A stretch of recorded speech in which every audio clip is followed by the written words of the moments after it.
Good morning, class. So today we are here with new current affairs from the date 30th January, and the source to be followed by us is Vision IAS. So let's go through the news highlights. First news of 30th January is Union Ministry of Finance tabled the Economic Survey 2025-26 in the Parliament. Second, government notified cooking coal, it's actually cooking coal, as a critical and strategic mineral under MMDR Act 1957. Then third is your report of expert group on comprehensive updation of consumer price index, that is CPI. Fourth is Glacier Lake floods risk in Himalayan Karakoram region, and these are pooled and assessed.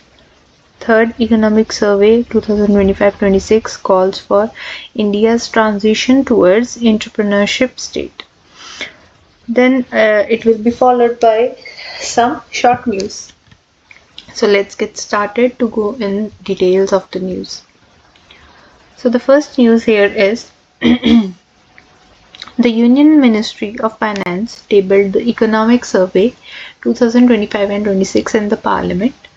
So इसमें basically क्या हमें मिला है that India's economy कि हमारी जो economy है that is growing at very fast rate, and it has very much potential. Like we are at this particular time we are at 4th place according to the GDP.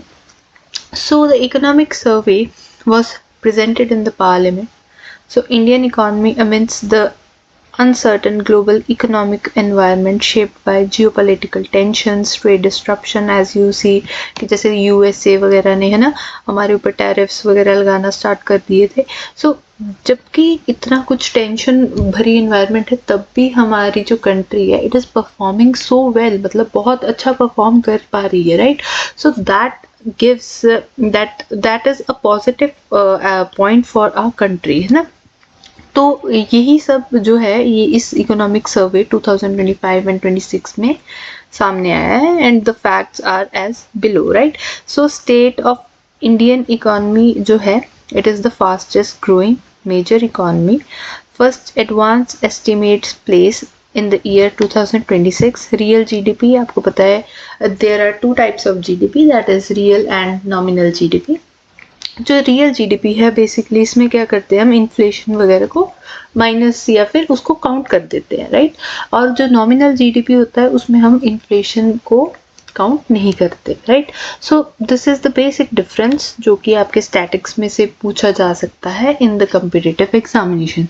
So it was around the growth at 7.4% and the GVA, that is the gross value addition, right, वो थी around 7.3%, with growth largely driven by domestic demand. So मतलब कि जो हमारी domestic demand है उसकी वजह से ही जो हमारी इकोनॉमी है it was in the growth. जबकि इतना सारा ट्रेड पे हमारे जो है टैरिफ्स वगैरह भी लग रहे थे इंटरनेशनल मार्केट्स पे, then also the economy has boosted ना, it has shown a positive result. So basically वो जो पॉजिटिव रिजल्ट आया है वो उसमें बहुत मेजर फैक्टर जो रोल प्ले किया है that is of your domestic demand, India's domestic demand.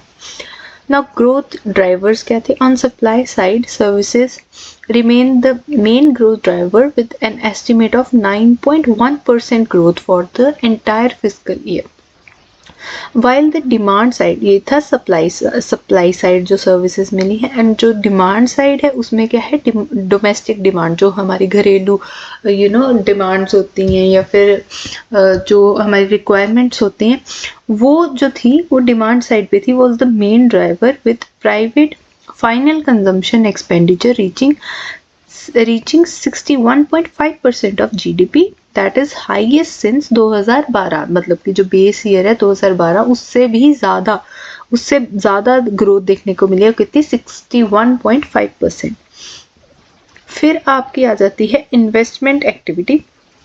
Investment activity में अगर देखा जाए तो फिक्स्ड कैपिटल जो फॉर्मेशन है it grew from 7.8%, share remained steady at 30% of GDP.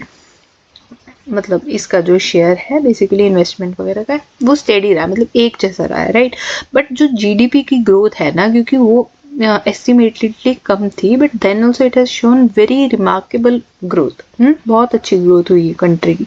Pressure on state finances, combined fiscal deficient of state government has increased to 3.2% in the fiscal year 25 or the financial year of 25, up from around 2.8% of GDP in the post pandemic period। जो pandemic मतलब after the corona the period था, उसके बाद से जो है जो ये गवर्नमेंट का फिस्कल डेफिसिट है दैट हैज इंक्रीज। तो मतलब कि फिस्कल डेफिशिएंट इंक्रीज होना is not a good actually indicator. अगर देखा जाए फिस्कल डेफिशिएंट एक टर्म जो है it is a very important terms. इसमें क्या होता है, जो हमारे रेवेन्यू होते हैं और जो हमारे एक्सपेंडिचर होते हैं बेसिकली उसको हम माइनस करते हैं। जो हमारी डेट होती है ना, जो भी हमारा उधार होता है उसको हम नहीं कंसिडर करते, that is not considered in fiscal deficient, right. So after that you come with government debt. India reduced its general government debt to GDP ratio by about 7.1% since 2020। so इसके अकॉर्डिंग जो GDP जो हमारी government date है to GDP ratio है वो decrease हुई है। Basically GDP जो है वो इंक्रीज हुई है, that's why the government debt to GDP ratio जो है वो डिक्रीज होने को देखी जा सकती है, मतलब देखने को मिली है बेसिकली। फिर है external sector. India remained world's largest recipient of remittance. हमें पता है यूएस से हमें सबसे ज़्यादा रिमिटेंस जो है मिलती है। Remittance is the foreign country से जो या फिर जो विदेश में बैठे हैं लोग वहाँ से हमें जो इनफ्लो ऑफ मनी मतलब हमारे इधर जो कैपिटल आ रहा है सो दैट इज मतलब हमारी इंडिया जो है वो वर्ल्ड्स लार्जेस्ट रिसिपिएंट रही है रिमिटेंस में, with inflows of USD dollars कितने 135.4 billion in fiscal year 2000 financial year of 25, with foreign exchange reserve increasing to USD 701.5 billion as of mid of January। so इसका जो basically economic survey है it is very very important for exam point of view, क्योंकि इससे ना directly question आ सकते हैं। अब जैसे कि हमें देखने को मिला है जो रियल जीडीपी की ग्रोथ है इट इज़ अराउंड 7.5%। सो ऐसे स्टेटमेंट में भी क्वेश्चन आ सकता है। And if for your SSC वगैरह वो वाले एग्जाम्स जो हैं जो हमारे थोड़े यूपीएससी से थोड़े लेवल कह लो थोड़ा आसान लेवल में आ जाते हैं, तो there is a direct question asked like what is the GDP real GDP growth of India. अभी ये लेटेस्ट क्योंकि इकोनॉमिक सर्वे है सो इन डिटेल्स इसको जाना would be a right choice for your 2026 job for your government examination, or if you are preparing to give examination in 2026। so moving towards our next news. So the next news over here is government notified it is cooking coal I guess as a critical and strategic mineral under MMDR Act। अब यहाँ एक बहुत ही basic terminology बहुत ही एक तरह से difference है। एक होता है कुकिंग कोल, ठीक है, जो कि हम ज़्यादातर इंपोर्ट करते हैं, राइट। एंड एक है हमारा जो कोल यूज़ होता है in the industries and all like not actually हाँ in the industries ही कह लो आप कि जैसे कि थर्मल इंडस्ट्रीज होगी ना for electricity purposes you can say, तो उसमें क्या होता है सल्फर कंटेंट बहुत ज़्यादा होता है, ऐश फॉर्मेशन बहुत ज़्यादा होती है, राइट। सो वो तो हमारे इधर मिलता है, बट कुकिंग कोल जो होता है ना it is use basically in your steel industries है ना, उसको बर्नर को करने के लिए उसके प्रोसेस से थ्रू स्टील बनाने के लिए बेसिकली यूज होता है। तो हम जो है मेजरली इसको इंपोर्ट करते हैं। And the country from where we import maximum of cooking coal is Australia, right। so देखते हैं इसमें गवर्नमेंट ने क्या किया, नोटिफाई कर दिया coking coal as critical and strategic mineral under MMDR Act। so पहले तो the cooking coal has been included in part 4 of first schedule of MMDR, ठीक है, एंड इसको क्रिटिकल एंड स्ट्रेटेजिक मिनरल की लिस्ट में डाल दिया गया है। The decision recognises the strategic role of coking coal mineral security meeting the requirement of the domestic steel sector. Steel के लिए यूज किया जाता है, हमें पता है। 95% ऑफ कुकिंग जो आपका कोल है, it is a requirement of the steel sector is met through imports. So this decision is expected to facilitate faster approvals, improve ease of doing business and accelerate exploration and mining activities including deep seated deposits. So क्योंकि ये activities वगैरह उसको enhance या फिर उसको facilitate करेगा, जिसकी वजह से क्या होगा कि जो हमारे domestic डिपॉजिट्स भी है ना, वहाँ पे भी माइनिंग एक्टिविटी स्टार्ट हो जाएगी, क्योंकि उसको as an critical and strategic mineral की कैटेगरी में नोटिफाई कर दिया गया है। Now what is this coking coal? It is an vital raw material in the steel production through blast furnace route and is also used in cement, chemical, petrochemicals industries. Okay, so क्योंकि ये बहुत सारी हमारी industries में use हो रहा है, so that's why it is very important for us. अब रिजर्व्स देख लेते हैं। 37.37 billion tons of reserves mainly in Jharkhand, Madhya Pradesh, west Bengal and Chhattisgarh region में ये फाइंड किया जाता है। चैलेंजेस क्या है? Insufficient domestic production, high ash content होता है, वो मैंने बता दिया आपको। Surface levels legacy mine issue like underground fires, land subsidence, limited geographical data, land acquisition challenge. So ये सारे जो चैलेंजेस हैं कि हम जो डोमेस्टिक प्रोडक्शन क्योंकि इनसफिशिएंट है और हमारे जो कोल का कंटेंट है उसमें ऐश कंटेंट जो है ज़्यादा है, तो इसीलिए वो स्टील इंडस्ट्री में यूज़ नहीं हो सकता। So these are challenges for our coal, domestic जो कोल है उसका। फिर इनिशिएटिव्स क्या है? Mission coking coal, 100% FDI in commercial coal mining, then revenue sharing auctions, 39 first mile connectivity project etc. So ये जो सब है, इसमें से जो बहुत important है, that is that this government has notified that it is an strategic mineral under MMDR Act. So what is MMDR? उसके बारे में हम रीडिंग करते हैं। तो ये एक एक्ट है जिसमें बहुत सारी अमेंडमेंट काफ़ी बार हो चुकी हैं, ठीक है। इसके साथ क्या है कि गवर्नमेंट, जो यूनियन गवर्नमेंट है, उसको बेसिकली एक अथॉरिटी दी जाती है जिससे वो क्या कर सकता है, लॉज बना सकता है, रेगुलेशन बना सकता है of mines and development of mineral sources, ठीक है। So this is about your MMDR act of 1957। अब it establishes a district mineral foundation. So DMF जो है वो ये एस्टैब्लिश करता है, जिसके थ्रू क्या होता है, welfare of people and areas affected bye mining. तो आपको पता है ना कि whenever there is mining, so there are lots of gases also released, है ना, मतलब बहुत सारी हानिकारक गैसेस ये सब रिलीज होता है, तो दैट इफेक्ट्स हेल्थ ऑल्सो। अभी झारखंड वगैरह वाली साइड में ना कितनी सारे प्रॉब्लम होती हैं इन लोगों को, जहाँ से माइनिंग की जाती है, उड़ीसा वगैरह ये साइड्स में देखने को मिला है कि बच्चे जो है माल न्यूट्रिशन पे होते हैं, क्वाशकर, ऐसी काफ़ी सारी जो है इनको प्रॉब्लम्स फेस करनी पड़ती है ना, ब्रीदिंग प्रॉब्लम्स हो जाती है। सो ये जो बेसिकली फाउंडेशन है, it is set up for people areas affected by the mining and national mineral exploration trust जो है, NMET जिसको कहते हैं, to give thrust to exploration and curb illegal mining. तो अगर इलीगल माइनिंग का जो केस वगैरह करते हैं, तो ये जो है नेशनल मिनरल एक्सप्लोरेशन ट्रस्ट जो है ये उस चीज़ के लिए बना है। एंड अगर हम देखें कि उन बच्चों के लिए, उन वहाँ पे जो रहते हैं उनको कौन देखता है, so it is under the DMF। Okay, so 2023 में अमेंडमेंट्स हुई थी omitting 6 minerals from the list of 12 atomic minerals, empowered central government to exclusively auction mineral concessions for critical minerals and introduce exploration license for deep seated critical mineral। अब इसमें पता क्या है, basically अगर कोई भी मिनरल जो है जिसको हमने नोटिफाई कर दिया है ना कि हाँ it is a critical mineral, पर अगर उसमें पाया गया कि उसमें थोड़ी सी जैसे रिएक्टिव प्रॉपर्टीज वगैरह है या फिर थोड़ा सा कॉम्प्लिकेटेड है उस मिनरल, उस एलिमेंट को हैंडल करना, सो वो चीज़ जो है ना वो थोड़ी सी फिर डिफ़िकल्टी लेवल बढ़ा देती है उसको in the category of minerals ऐसी कैटेगरी में डालना जो कि एक्सप्लोर किए जा सके। सो वो क्या करती है, वो प्रोसीजर जो है वो कॉम्प्लिकेटेड कर देती है, ठीक है। So this was done, this was all about your second news. Now moving towards the third news.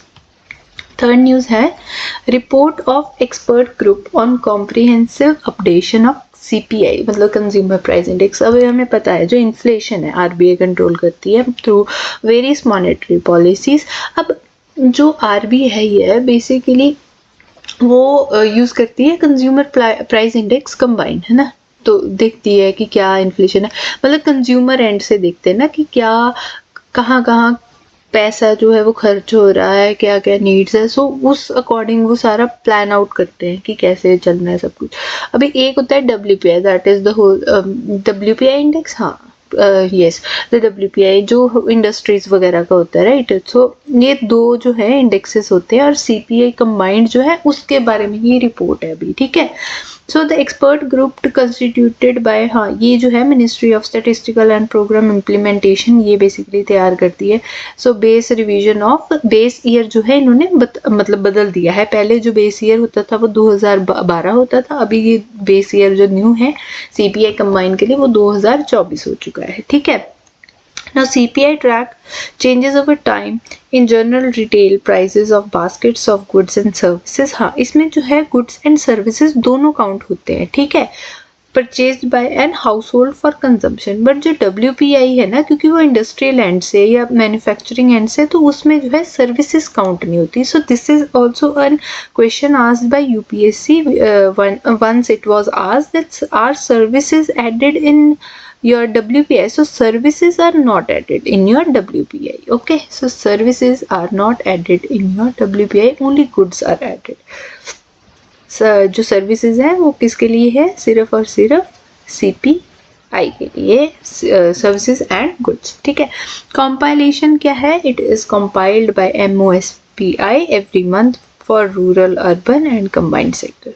Formula क्या है, लेस्पेरे इंडेक्स फॉर्मूला जो है वो यूज किया जाता है, which is based on 3 elements, base year price, base year weights and current months price. So ये जो है फॉर्मूला बेसिकली यूज किया जाता है।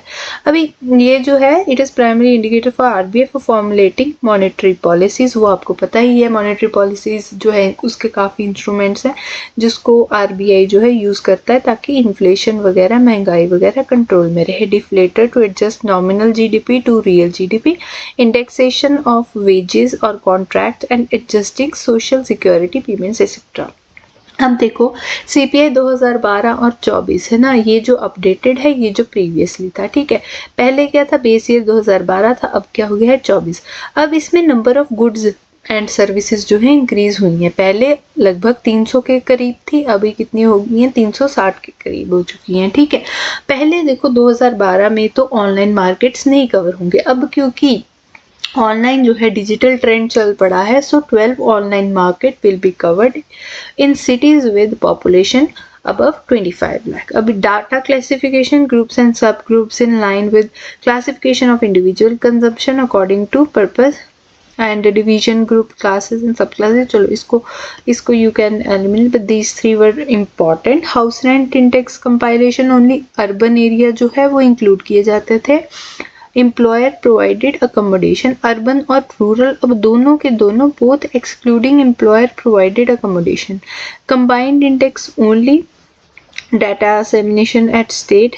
फूड बेवरेजेस, हाँ फूड की जो क्वांटिटी है वो कम हुई है। देखो फूड और बेवरेजेस की जो वेटेज है इट हैज डिक्रीज्ड। अब क्यों कम हुई है, क्योंकि जो हाउस होल्ड ये जो है ना वो क्या, मतलब डोमेस्टिक यूज जो है वो हाउस होल्ड या कैपिटल बिल्डिंग उस चीज में ज्यादा लग रही है एज कम्पेयर टू फूड वगैरह में जो है वो कम जा रहा है एज कम्पेयर जो 2012 वाले टाइम पे जा रहा था, ठीक है। So this was all about your report on that there is change in CPI. CPI का डायरेक्ट क्वेश्चन बन सकता है दैट हाँ जो सीपीआई का जो ईयर है, the what is the new year form given by your Ministry of Statistical and Program Implementation। Now moving towards your next news। So अगली न्यूज़ जो है हमारी है that glacier lake flood risks in Himalayan Karakoram region are poorly assess. So ये है third पोल की basically बात। अभी आपको पता है नॉर्थ पोल साउथ पोल तो होते ही हैं, सो थर्ड पोल कौन सा है हमारा, हिमालयन रीजेस में। सो ये पेपर एक पब्लिश हुआ था इन नेचर, ठीक है, एंड इसमें है कि मोर देन 19,000 जो है ग्लेशियर जो है ग्लोबल वार्मिंग के कारण एट 0.15 से लेके 0.60 सेंटीग्रेड पर डिकेड, मतलब के 100 साल में, राइट, डेकेड में, एंड रैपिडली जो है ग्लेशियर जो है retreat is expanding glacier lakes and heightening the risks of glacier lake outburst floods, जिसको हम ग्लोफ्स या GLOF कह सकते हैं, इन वाइटल वाटर टावर। अब ये क्या है कि क्योंकि ग्लोबल वार्मिंग बेसिकली बढ़ रही है ना, तो उसके कारण क्या होगा कि जो ग्लेशियर्स है हमारे, राइट, वो क्या है पिघलना स्टार्ट हो जाएंगे। अब अगर वो पिघलना स्टार्ट हो गए, राइट, तो क्या होगा कि पानी का लेवल बढ़ जाए। अब पानी का लेवल अगर बढ़ गया तो वो पानी कहीं तो जाएगा, तो जिसकी वजह से पानी जो है डिस्ट्रक्शन क्रिएट कर सकता है जो नीचे वाले जो रीजन्स है, जहाँ जो भी हमारे जैसे मान लो चाइना से अगर समवट ग्लेशियर अगर पिघल जाए उस साइड पे, तिब्बत वगैरह वाली साइड पे है ना हमारे, अगर वो ग्लेशियर से आइस पिघलना स्टार्ट हो गई तो वो क्या करेगी कि जो नीचे वाले रीजन है जैसे इंडिया वगैरह है, तो उसके लिए वो थ्रेट साबित हो सकती है। प्लस अगर वहां पे तुम्हारा कोई डैम वगैरह बना हुआ है ना, तो वो जो डैम वाला एरिया उसकी भी डिस्ट्रक्शन कर सकती है ना। तो ये जो है रिस्क जो है देखने को मिल रहा है क्योंकि ग्लोबल वार्मिंग जो है इट इज इंक्रीजिंग। अब eastern Himalayas not host the highest number of glacier lakes, the largest total lake area followed by the central and western Himalaya. So जो highest number of glacier lake, largest जो है वो आ गया आपके eastern Himalayas, जो ये north eastern regions वाली side है ना हमारे इंडिया के अगर रेफरेंस से देखें, राइट, सो ईस्टर्न हिमालयस वो हो गए। अंडर हाई एमिशन सिनेरियो क्या होगा कि 65% of ice mass in the high mountain Asia को डिसअपियर बाय 2100। अभी ऐसा है कि जो मैक्सिमम जो हमारा वाटर है ना, it is also found in the ice form में है वो ज़्यादातर। सो अगर ये पिघलना स्टार्ट हो गया तो दिक्कत की बात होगी, है ना।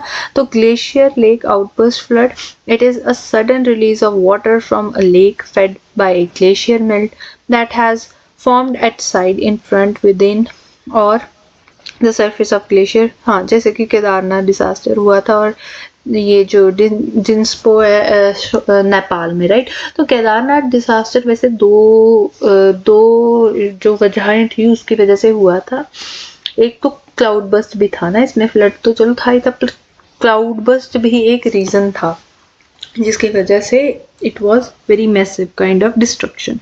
फिर है hazard profile, they are sporadic but high impact events capable of causing extensive downstream destruction. जैसे आ गई है ना कि डेब्रिस जो भी है वो अपने साथ लेके आएंगे। डेब्रिस मतलब कि जो भी बचा कुचा होगा, है ना, जो भी उनके साथ साथ मटेरियल आएगा वो सारा का सारा नीचे को चला जाएगा, तो उसके साथ भी बहुत सारी डिस्ट्रक्शन हो सकती है। अब रीजन क्या है, एटमॉस्फेरिक वार्मिंग उन्होंने पहले बताया है dominant driver causing glacier thinning and lake expansion. फिर है triggering factors such as ice avalanches एकदम से जो हमारे हो जाते हैं ना कोई भी डिजास्टर्स फिनोमिना जैसे कि फिसल जाना, लैंडस्लाइडिंग्स एंड ऑल।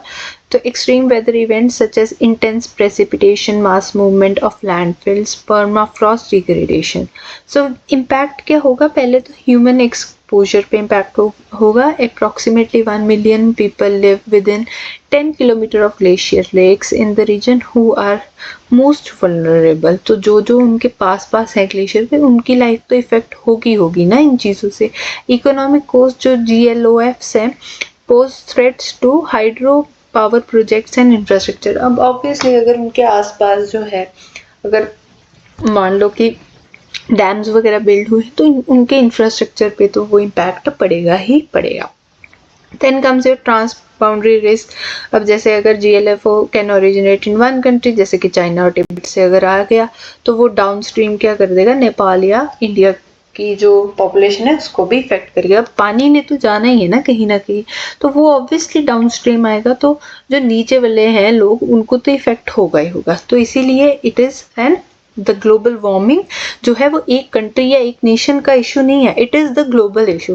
पर कोई भी समझने को तैयार नहीं है। बट द कंसिक्वेंसेस अगर हम नहीं कंट्रोल करेंगे इन चीज़ों को, then we have to see the consequences in the coming years. चलो moving towards the next news.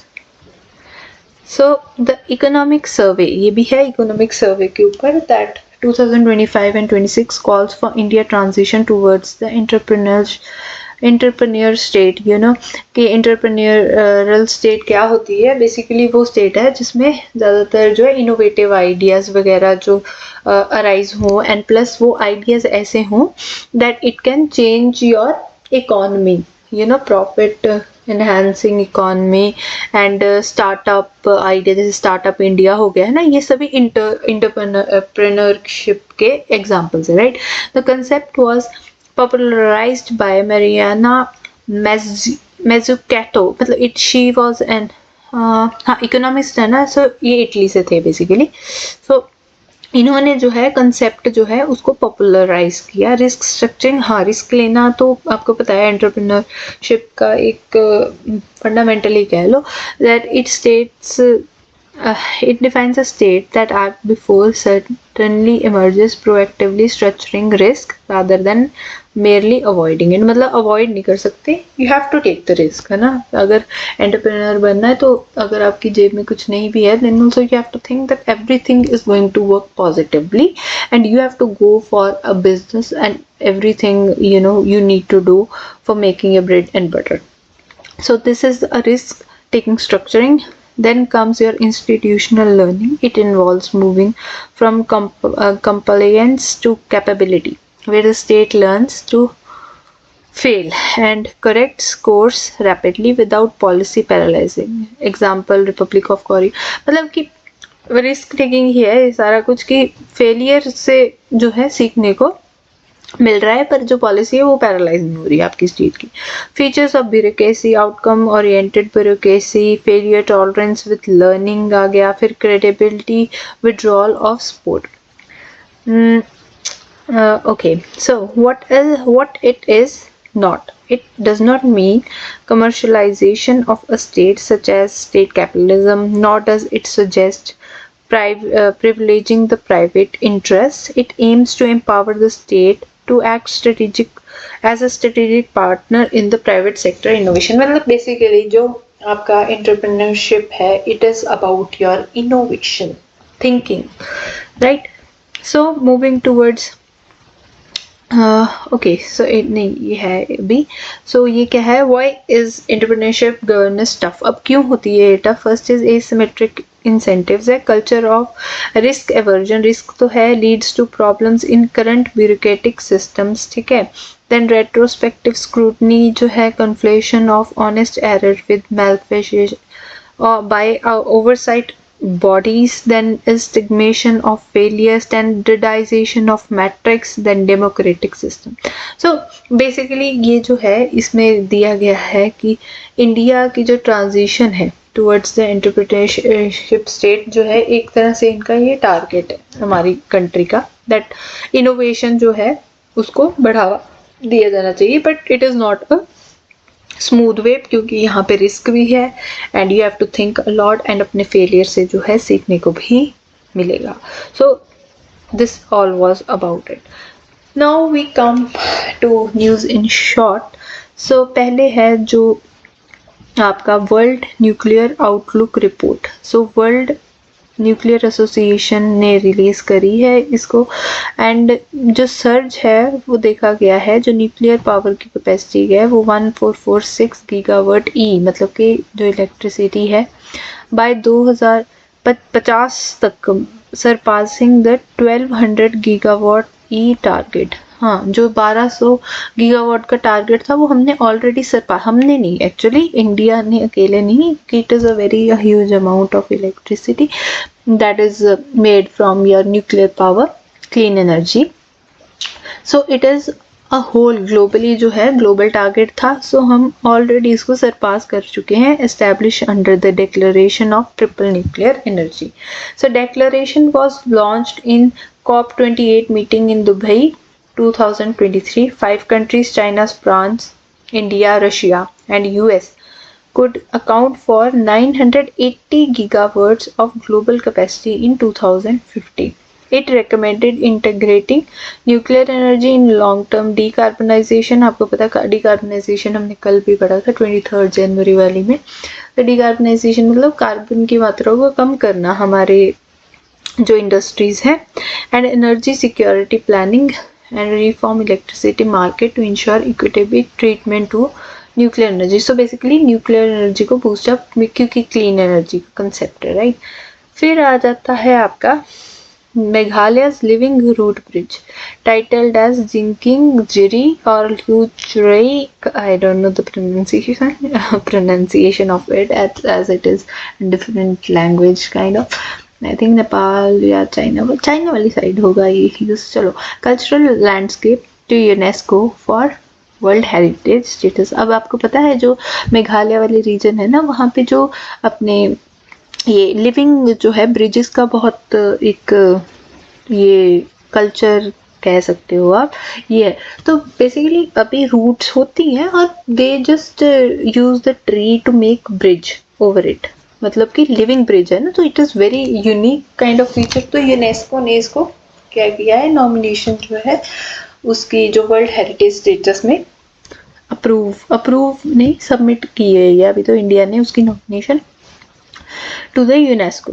अब क्या है ये जो आपके LRBs हैं, यहाँ पे है कि ये रूटेड ब्रिजेस हैं basically LRBs, locally known as, अच्छा ये लोकल नाम है इनका मेघालय में, Jiri, LRB are the Indian rubber tree based rural connectivity and livelihood solution for dense subtropical moist broad leaf forest eco region of Meghalaya.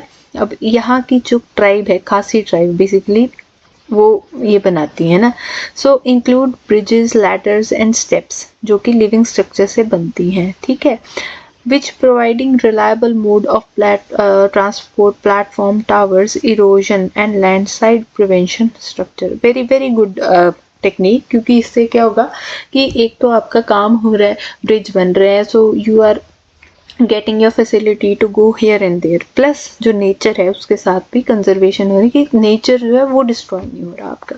Then comes your construction technique, इसमें क्या होता है कि tree planted on both the river bank, then roots are manually guided, twisted, interwoven, areca palm trunks, bamboo and stones are used in scan forming. कभी कभी ये पूछा जाता है कि कौन से ट्रीज जो है वो यूज होते हैं, तो you can remember that areca palm trunks होते हैं और bamboo trees होते हैं। तो takes about 10 to 15 years to become fully functional. So basically ये होता है जो ट्रीज होते हैं वो जमीन में रहते हैं, पर उसके जो जैसे जैसे वो बड़े होते हैं और जो रूट्स होती हैं उनको क्या किया जाता है, वो ट्विस्ट की जाती हैं और उनको गाइड किया जाता है कि इधर इधर जाना है, तो उसके साथ क्या होता है वो खुद ही एक स्ट्रक्चर जो है फॉर्म होना स्टार्ट हो जाता है। चलो, सो moving towards your next news.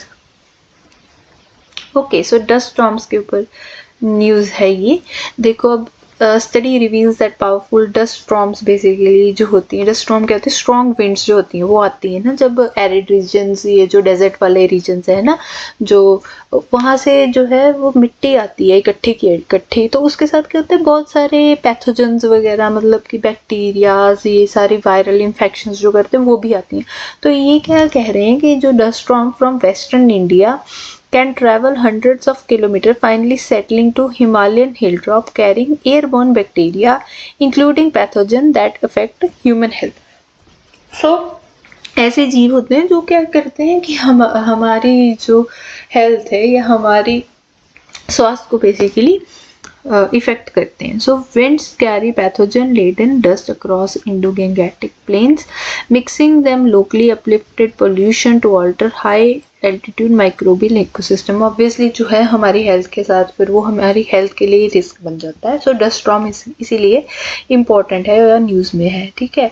सो जैसे हम कहते हैं ना मॉनसून जब स्टार्ट होने वाला है तो हम बीमार हो सकते हैं, तो ये क्यों होता है, क्योंकि जो डस्ट स्टॉर्म आते हैं ना हमारे वेस्ट साइड से है ना, तो वो क्या करते हैं साथ में अपने ये बैक्टीरिया वगैरह उनको भी लेके आते हैं। Then comes your bomb cyclone. Bomb cyclone जो है वो यूएस में क्योंकि हिट किया था ट्रिगरिंग सीवियर विंटर्स। अब बॉम्ब साइक्लोन्स क्या होते हैं उसके बारे में पढ़ते हैं हम लोग, ठीक है। These are formed when mass of low pressure air meets high pressure mass, the process is known as bombogenesis. अब हो सकता है ऐसा कोई क्वेश्चन है जो व्हाट इज बॉम्बोजेनेसिस, है ना। तो इसमें क्या होता है, एक लो प्रेशर वाला जो एयर है एंड हाई प्रेशर का जो एयर मास है, वो दोनों जब आपस में टकराते हैं तो वो मीट जहाँ पे करते हैं ना, तो वो क्या होता है, वो प्रोसेस स्टार्ट हो जाता है, उसको कहते हैं हम bombogenesis. So it is characterized by rapid pressure drop in low pressure mass by at least 24 millibars in 24 hours. This increase in pressure gradient and makes the wind stronger. So इसके साथ क्या होता है, जो winds होती हैं बहुत ही ज़्यादा strong या फिर बहुत ही तेज़ होने लग पड़ती हैं, जिसकी स्पीड आप कह सकते हो 80 किलोमीटर पर आवर तक जाती है। एंड ये जो फिनोमिना है ये ज़्यादातर देखने को मिलता है वेस्टर्न नॉर्थ अटलांटिक रीजन में। क्यों? क्योंकि यहाँ पे जो कोल्ड एयर है नॉर्थ अमेरिका से वो क्लैश करती है वार्म जो है वो अटलांटिक ओशन। सो ये जो क्लैश होता है और फिर कोरियोलिस जो आपका मूवमेंट है हमारी, उससे जब ये सारा कुछ मिक्स अप होता है, so it gives a formation to your bomb cyclone. So bomb cyclones basically US वाले रीजन में दिखी जाती है। So moving towards your next news, आगे हमें है कि देखने को मिलता है dark matter.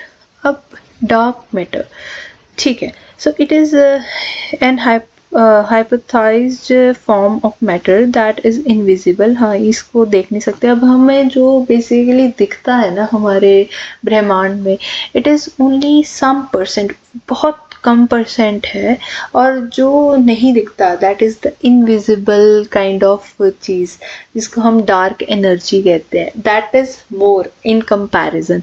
Then comes your third state, that is your dark matter. अब डार्क मैटर क्या है, जहाँ पे हमें कुछ बेसिकली दिखाई नहीं देता।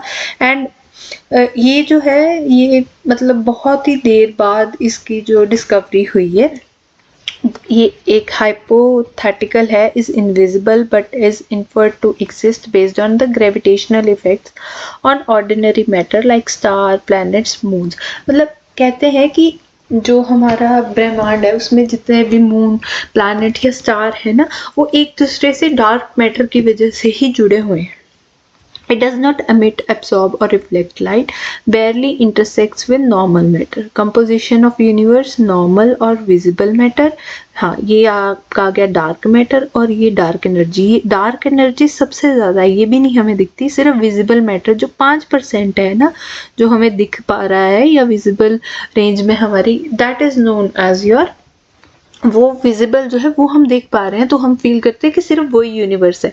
पर यूनिवर्स के अंदर जो डार्क मैटर है वो तो है ही है कि जो हमारे ग्रहों को एक दूसरे से जोड़े रखा है, या जो भी सारे बाकी चीजें हैं, बट जो डार्क एनर्जी है वो तो हमें विजिबल ही नहीं है, ठीक है। Then comes your James Webb space telescope जो है, ये बेसिकली स्टडी क्या करता है, every major phase in the history of universe, first luminous object after big bang to formation of galaxies. ये सारा कुछ जो है जेम्स वेब स्पेस टेलीस्कोप के साथ हमने स्टडी किया है, जो हमारे planetary system, evolutions of our own solar system तक, ठीक है। सो ये बेसिकली हेल्प करता है। अभी इसकी जो लोकेशन है, ये लॉन्च किया गया था 2021 में, एंड इसकी जो लोकेशन है वो कहाँ है, सन की कौन सी पॉइंट पे, सेकंड लैग्रेंज पॉइंट है, वहां पे जो है इसको प्लेस किया हुआ है, James Webb space telescope.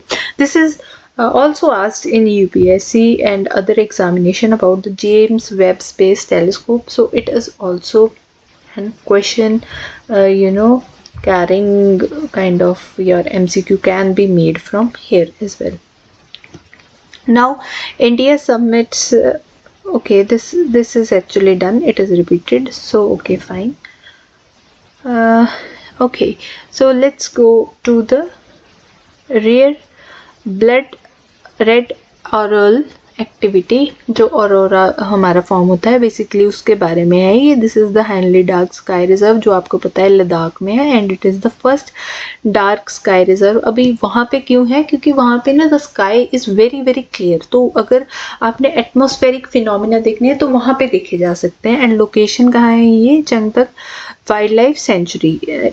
Benefit its high elevation and minimum light pollution provide crystal clear atmospheric condition for deep space observation। ठीक है, so Indian Astronomical Observatory featuring the Himalayan Chandra telescope जो है वहाँ पे सो red Arora जो है ये basically phenomena देखा गया था। जब हम देखते हैं ना वो लाइट्स वगैरह वाला लाइटनिंग जो फिनोमिना होता है, तो ये रेड अरोरा जो है अबव 200 किलोमीटर वहाँ पे ये वेरी थिन एटमॉस्फेयर होता है बेसिकली ऑक्सीजन वगैरह के साथ रिएक्ट करके, तो वहाँ पे ये लाइटनिंग इफेक्ट आता है। सो वो जो है वो देखा गया था यहाँ पे लद्दाख वाले रीजन में। Okay, moving towards our next news, that is the IRGC Islamic Revolutionary Guard Corps to this is recently EU की न्यूज़ है ये। the European Union added this to its terrorist list in response to Iran's deadly crackdown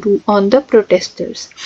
about IRGC क्या है ये, it is considered Iran's most powerful armed force, जैसे हमारे इधर forces होती हैं। origin क्या है, 1979 Islamic Revolution to defend country's Islamic system capability. It has capability across land, air and sea as well as overseeing Iran's strategic weapons.